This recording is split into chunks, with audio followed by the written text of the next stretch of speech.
beri nama pedang ini Naga Puspa. Selamatkan dia. Jangan sampai jatuh ke tangan pendekar berwatak jahat.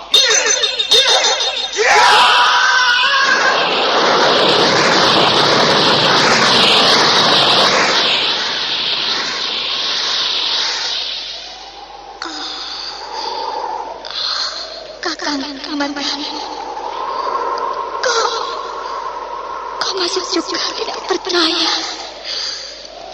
bahwa aku mencintaimu.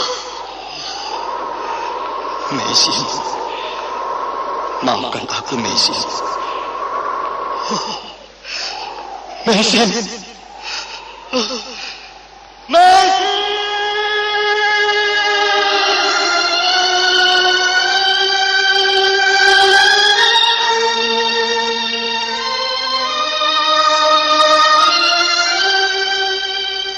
Tutur Tinula.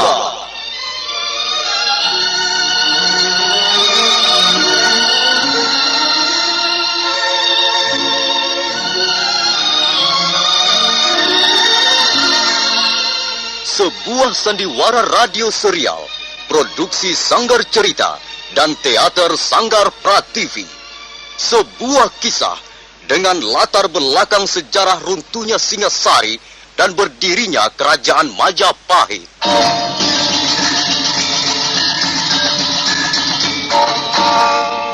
Sandiwara ini didukung oleh pemain-pemain radio yang sudah ternama.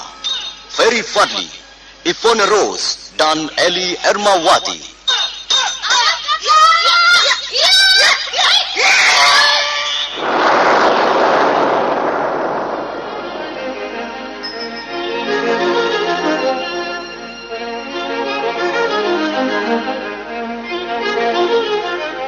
Cerita ini ditulis dan diolah oleh S. Tijab, hiasan musik dan sutradara C. Ispriyonoka. Kali ini mengetengahkan episode ke-12 dengan judul Naga Puspa Kresna.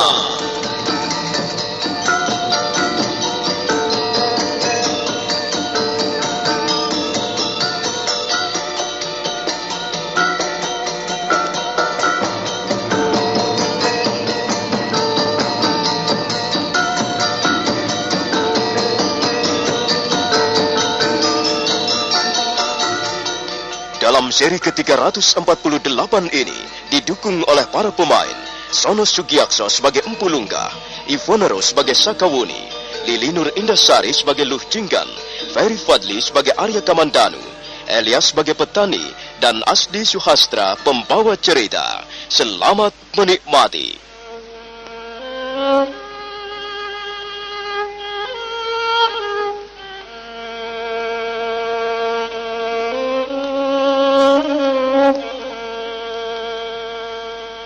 Sakawuni merasa kesal. Di samping kesal dia juga merasa sedih karena Arya Kamandanu diam-diam pergi meninggalkannya. Dia hanya menerima selembar daun lontar yang berisi tulisan-tulisan. Karena belum jelas duduk perkaranya, Sakawuni bermaksud minta keterangan kepada Empu Lunggah. Karena itu dia buru-buru menemui Empu Lunggah di ruangan biliknya. Luh Jinggan mengiringi di belakangnya.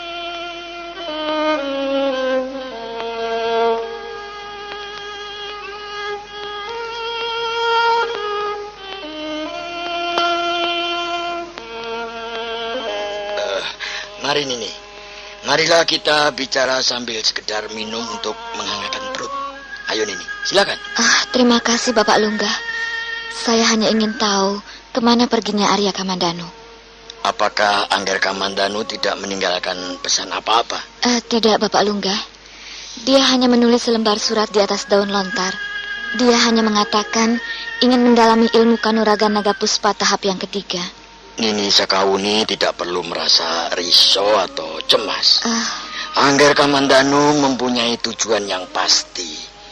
Sebaiknya Nini Sakawuni menunggu saja di desa Kedung Peluk. Saya kira Angger Kamandanu pergi tidak akan lama. Maaf Bapak Lunggah, Saya hanya sekedar ingin tahu kemana perginya. Kakak Uni menangis setelah membaca surat Kakang Kamandanu, Ayah. Mungkin Kakak Uni kesal dan sedih karena ditinggal di sini. Diamlah, Ndo. Kau belum saatnya untuk ikut bicara soal-soal seperti ini. Ayah selalu begitu. Katanya aku sudah bukan gadis kecil lagi. Kau memang sudah bukan gadis kecil lagi, Ndo. Namun begitu, usiamu masih terlalu muda. Kalau begitu, lebih baik aku pergi dari sini.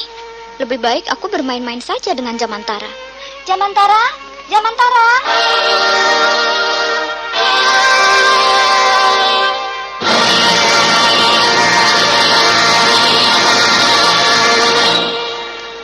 Maaf Nini Sakawuni. Saya tidak dapat mengatakan dengan pasti kemana tujuan kepergian Angger Kamandanu. Kamandanu menulis dalam suratnya bahwa kepergiannya untuk menempuh jalan yang cukup berbahaya. Apakah memang benar demikian, Bapak Lungga? Sudahlah, Nini. Saya kira Angger Kamandanu akan dapat menjaga diri dengan baik. Angger Kamandanu sudah biasa hidup mengembara. Kalau begitu saya pun minta diri, Bapak Lungga. Saya pun tidak bisa lama-lama tinggal di desa Kedung Peluk. Nini Sakawuni tidak usah terburu-buru. Tinggal saja di sini. Kami sama sekali tidak berkeberatan kalau Nini Sakawuni sudi tinggal di pondok kami. Terima kasih, Bapak Lungga. Tapi saya masih mempunyai tugas dan kewajiban yang lain. Saya harus kembali ke Istana Majapahit. Ya, kalau memang demikian niat Nini, baiklah. Saya tidak dapat menghalang-halangi Nini Sakawuni. Setelah mohon diri, Sakawuni segera mengadakan persiapan untuk kembali ke Majapahit. Empu Lunggah dan Luh Jinggan mengantarkannya sampai di tepi halaman pondok. Tunggu sebentar, Nini. Mengapa Nini Sakawuni harus berjalan kaki? Saya kira Jamantara dapat mengantarkan Nini. Jamantara? Iya, Kakak Uni. Jamantara dapat mengantarkan Kakak Uni. Enak sekali naik di atas punggung Jamantara. Lebih empuk dibandingkan punggung seekor kuda. Kakak Uni tidak percaya? Tidak usah. Saya tidak biasa mengendarai seekor harimau. Mengapa Nini Sakawuni tidak mencobanya? Jamantara! Jamantara! Begitu Empu Lunggah selesai berteriak memanggil, mendadak dari balik gerombolan semak belukar muncullah seekor harimau putih. Jamantara segera melangkah perlahan-lahan menuju ke arah Empu Lunggah.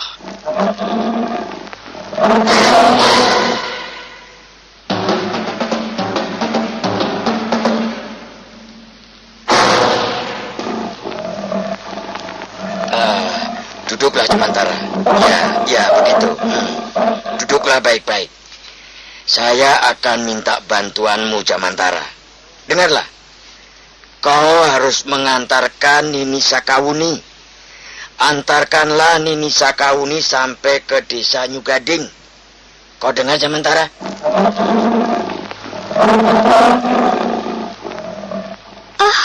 Jamantara, rupanya kau bersedia mengantarkan Kakak Uni ya? Tapi kau harus berhati-hati ya. Jangan berlari terlalu kencang. Kakak Uni belum biasa naik di atas punggungmu. Apakah dia bisa berlari dengan kencang, adik lu? Jamantara bisa berlari seperti angin kencangnya. Kalau Kakak Uni tidak percaya, Kakak Uni bisa membuktikannya sendiri. Baiklah, saya akan mencoba naik ke atas punggungnya. Tapi, apakah dia benar-benar mau mengantarkan saya, adik lu? Jamantara sudah mengatakannya sendiri, Kakak. Dia tadi menggeram. Dan kami tahu bahwa Jamantara bersedia mengantarkan Kakak Uni. Jamantara akan mengantarkan Nini Sakawuni sampai ke desa Nyugading. Di sana Nini dapat mencari seekor kuda yang cukup bagus. Selanjutnya, Nini dapat meneruskan perjalanan dengan kuda. Iya, baiklah. Terima kasih, Bapak Lungga. Nah, adik lu, saya pergi dulu ya. Selamat jalan, Kakak Uni. Sakawuni lalu naik ke atas punggung Jamantara. Harimau putih itu menggeram sekali, tapi dia masih belum juga bergerak. Dia masih mendekam di tempatnya semula. Pejamkanlah matamu, Kakak Uni. Agaknya Jamantara akan membawa Kakak Uni berlari kencang. Pejamkanlah matamu, supaya Kakak Uni tidak takut. Sakawuni menuruti apa yang dikatakan Luh Jinggan. Dia segera memejamkan kedua belah matanya. Pada saat selanjutnya, Jamantara kembali menggeram. Lalu binatang berwarna putih itu pun melompat tinggi. Sakawuni hampir saja terpental. Untung dia segera dapat menguasai keseimbangannya. Sakawuni berpegangan pada bulu-bulu leher Jamantara yang tebal, dan Jamantara berlari bagaikan terbang meninggalkan pondok Empu Lunggah.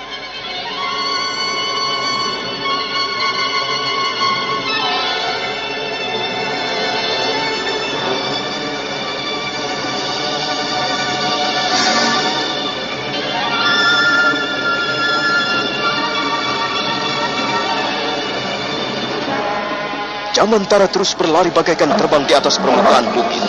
Semula Sakawuni merasa agak was-was, tapi akhirnya dia dapat menyesuaikan diri dengan gerakan binatang itu. Akhirnya, setelah beberapa saat lamanya berlari, mereka pun tiba di tepian desa New Gading. Terima kasih, Jamantara. Terima kasih atas pertolonganmu. Ternyata kau seekor binatang yang sangat baik. Oh, saya tahu, Jamantara. Rupanya kau buru-buru hendak kembali ke pondok tuanmu. Baiklah, selamat tinggal, Jamantara. Mudah-mudahan suatu saat kita dapat bertemu kembali. Sebelum pergi, Jamantara menjilat kaki-kaki Sakawuni. Sakawuni menjadi geli, tapi hatinya tersentuh oleh rasa haru. Sakawuni melihat Jamantara membalikkan punggungnya. Kemudian hewan berwarna putih itu pun melompat dan berlari bagaikan terbang di atas permukaan tanah. Sebentar kemudian tubuh Jamantara sudah lenyap di balik batu-batu padas.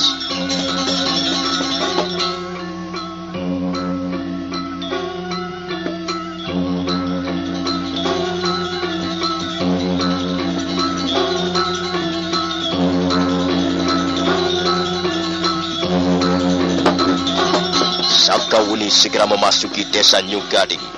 Dia mencari seekor kuda. Dia membeli kuda itu seharga 20 kepeng uang perak. Kuda itu cukup bagus dan gagah. Selanjutnya Sakawuni meneruskan perjalanan dengan kudanya. Hiya! Hiya! Hiya!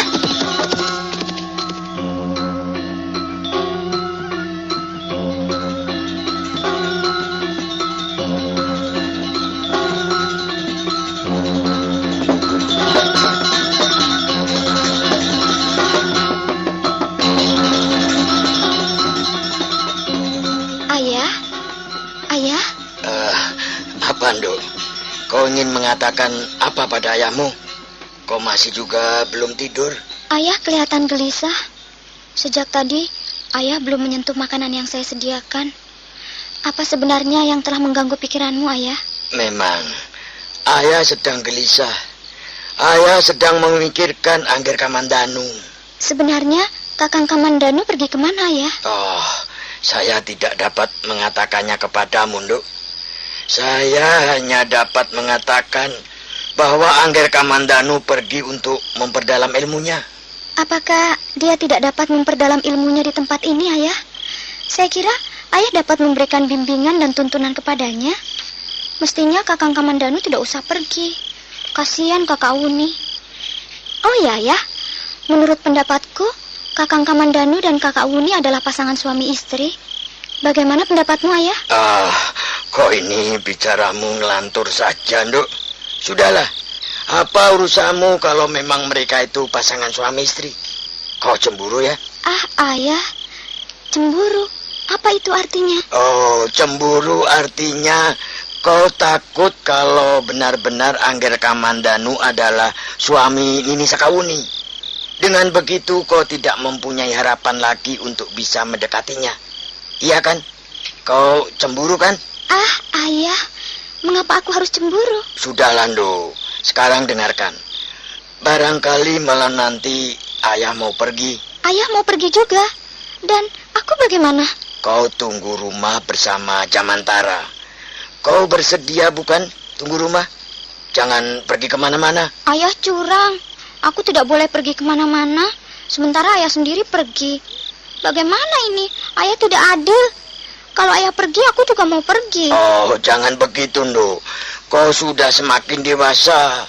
Kau harus belajar bertanggung jawab mengurus rumah. Lagi pula ayah pergi tidak lama. Kau tunggu rumah bersama Jamantara. Baiklah, tapi ayah harus mau berjanji. Setelah ayah kembali nanti, akulah yang ganti akan pergi. Aku akan pergi bermain-main dengan Jamantara. Aku akan pergi ke sana, mengitari bukit-bukit itu. Dan aku akan kembali lagi setelah 2 hari. Bagaimana, Ayah? Kau memang gadis yang nakal dan manja. Baiklah, kau boleh pergi, tapi tunggu sampai ayah kembali.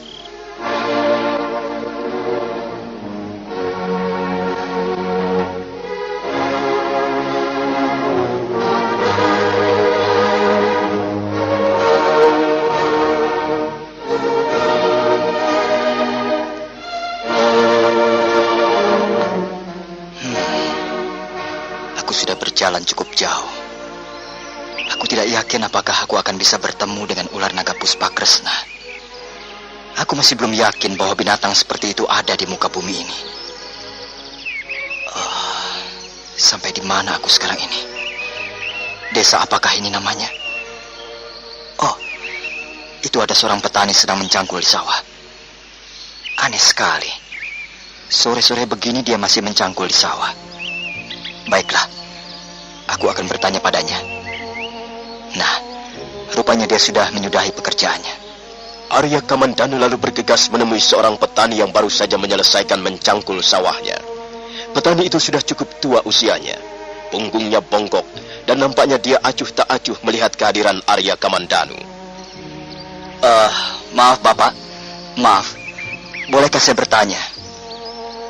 Sepertinya kau bukan berasal dari desa ini, anak muda. Memang Bapak, saya bukan berasal dari desa ini. Saya berasal dari tempat yang jauh. Saya dari kota Majapahit. Maaf Bapak, desa apakah ini namanya? Apakah kau perlu mengetahui namanya?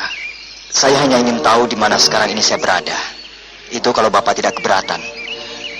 Anak muda, desa ini namanya Kangkapatra. Tahu kan artinya Kangkapatra?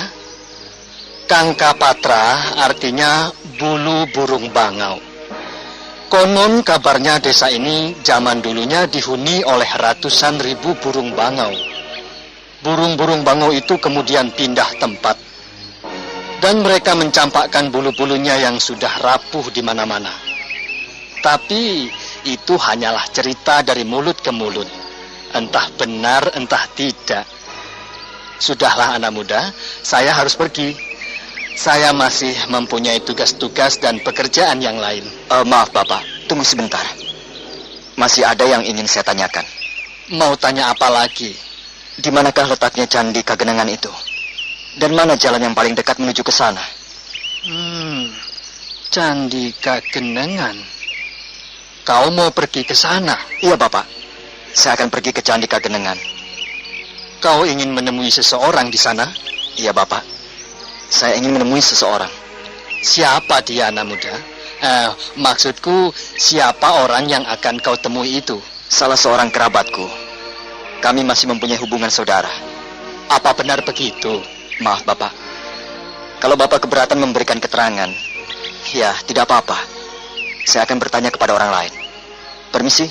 Tunggu dulu. Kalau kau ingin pergi ke Candi Kagenengan, kau harus mengambil jalan memutar. Ketahuilah anak muda, sekarang ini kau salah jalan.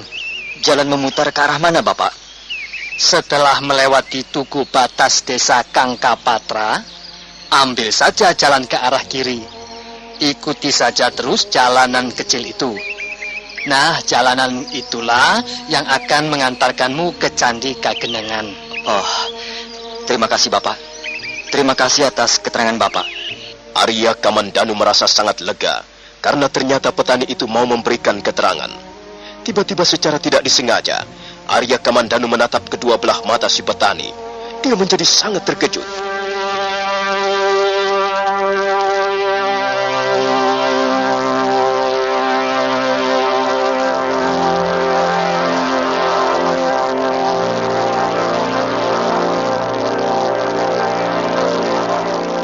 Arya Kamandanu mundur beberapa langkah dan dia masih terus menatap kedua belah mata si petani. Mendadak dia melihat bola mata petani menjadi berwarna merah. Tubuh Arya Kamandanu menggigil ketakutan. Dia teringat mimpinya. Ya, sepasang mata itu. Sepasang mata yang sangat mengerikan. Sepasang mata milik ular naga Puspakresna. Arya Kamandanu segera membuang pandangannya ke tanah. Sepasang mata itu, aku tidak akan pernah melupakannya. Sepasang mata yang mengerikan. Sepasang mata yang memancarkan kekuatan gaib dari balik dunia hitam. Siapakah sebenarnya petani ini? Dia masih terus memandangku. Dia memandangku seolah-olah ingin menelan seluruh tubuhku. Hei, anak muda, ada apa dengan dirimu? Hei, anak muda, ada apa dengan dirimu? Tidak. Hei, anak muda, kau sakit? Tidak. Saya tidak sakit. Saya sehat. Arya Kamandanu kemudian berusaha untuk memberanikan dirinya. Dia kembali menatap ke arah mata si petani. Bayangan mata ular naga Puspa Kresna sudah lenyap. Arya Kamandanu menjadi lega. Tapi tiba-tiba kembali dia terkejut. Dia melihat leher si petani. Leher itu bersisik. Leher itu hitam legam bagaikan arang. Dan sisiknya berkilat-kilat bagaikan kepingan-kepingan mata uang logam yang sudah usang. Tidak. Hei, ada apa dengan dirimu anak muda? Tunggu dulu anak muda. Ada apa dengan dirimu? Tidak. Jangan ganggu aku.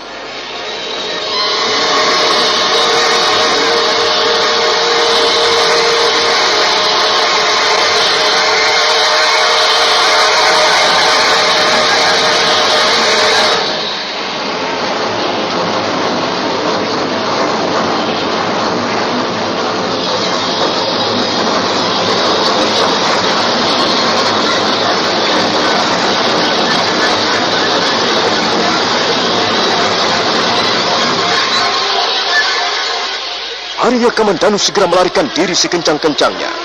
Beberapa kali dia terjatuh di atas pematang sawah, tapi kemudian segera bangkit dan berlari lagi. Dia berlari sambil terus berteriak-teriak.